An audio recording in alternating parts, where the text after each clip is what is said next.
ನದಿಗೆ ನೀರು ಬರೋದ್ರೊಳಗೆ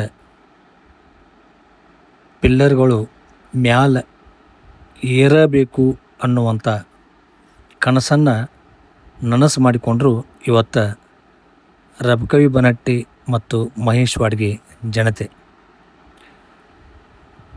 ಜನರು ಮನಸ್ಸು ಮಾಡಿದ್ರೆ ಏನೆಲ್ಲ ಆಗಕ್ಕೆ ಸಾಧ್ಯ ಅನ್ನೋದಕ್ಕೆ ಈ ಒಂದು ಘಟನೆನ ಸಾಕ್ಷಿ.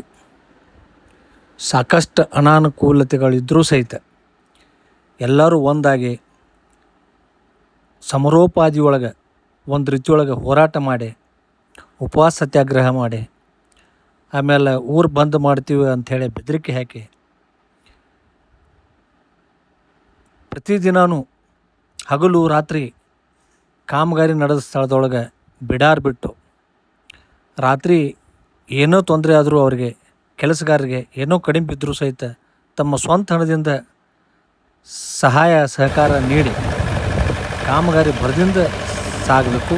ನೀರು ಬರೋದ್ರೊಳಗೆ ಈ ನದಿಯ ಮಧ್ಯದಲ್ಲಿರುವಂಥ 7 ಮತ್ತು 8ನೇ ಪಿಲ್ಲರ್ಗಳು ಮ್ಯಾಲೆ ಏರಬೇಕು ಅನ್ನುವಂಥ ಒತ್ತಡ ತಂದ ಹೋರಾಟ ಮಾಡಿ ಅದಕ್ಕೆ ಸಾಕಷ್ಟು ಶ್ರಮ ವಹಿಸಿ ಸಾಕಷ್ಟು ದುಡ್ಡು ಸಹಿತ ಸ್ವಂತ ದುಡ್ಡು ಸಹಿತ ಖರ್ಚು ಮಾಡಿಕೊಂಡು ಇವತ್ತು ರಬಕವಿ ಬನಟ್ಟಿ ಜನತೆ ಯಶಸ್ವಿಯಾಗ್ಯಾರ.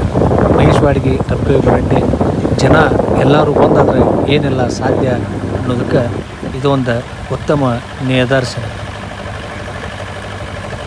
ಕುಡಿಯೋ ನೀರಿಗೂ ಯಾರಿಗೂ ತೊಂದರೆ ಆಗಲಿಲ್ಲ, ರೈತಾಪಿ ವರ್ಗಕ್ಕೂ ತೊಂದರೆ ಆಗಲಿಲ್ಲ. ಇವತ್ತು ನೀರು ಕೃಷ್ಣಾ ನದಿಗೆ ಬಂದು ಹರಿಯಾಕತ್ತೈತಿ.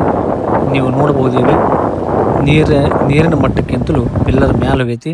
ಇನ್ನು ನೀರು ಬಂದರೂ ಸಹಿತ ಮ್ಯಾಲಿನ ಕೆಲಸಗಳು ನಿಲ್ಲುವುದಿಲ್ಲ. ಈ ಹೋರಾಟವನ್ನು ಇನ್ನೂ ನಾವು ನಿಲ್ಲಿಸೋದಿಲ್ಲ, ಹಂಗೆ ಮುಂದುವರಿಸ್ತೀವಿ. ಬರೇ ಬ್ರಿಡ್ಜ್ ಆದ್ರೆ ಸಾಲೋದಿಲ್ಲ, ಅದಕ್ಕೆ ರಸ್ತೆ ಸಹಿತ ನಿರ್ಮಾಣ ಆಗಬೇಕು, ಸುಗಮ ಸಂಚಾರಕ್ಕೆ ದಾರಿ ಆಗಬೇಕು ಅಂಥೇಳಿ ಇಲ್ಲಿ ಜನ ಇನ್ನೂ ಹೋರಾಟ ಹಾದಿ ಹಿಡ್ದಾರ. ಸರ್ಕಾರದ ಮೇಲೆ ಒತ್ತಡ ಹೇರ್ತಾರೆ. ಇವರು ಇದೇ ರೀತಿ ಪ್ರಯತ್ನ ಮಾಡಿದರೆ ವರ್ಷ 6 ತಿಂಗಳದೊಳಗೆ ಈ ಕಾಮಗಾರಿ ಪೂರ್ಣಗೊಳ್ಳುವುದರಲ್ಲಿ ಯಾವುದೇ ಸಂಶಯ ಇಲ್ಲ.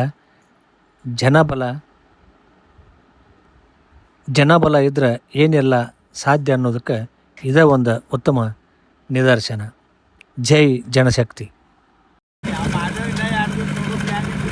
ಇಲ್ಲ ಚಾಲೂ ಮಾಡ್ತೀನಿ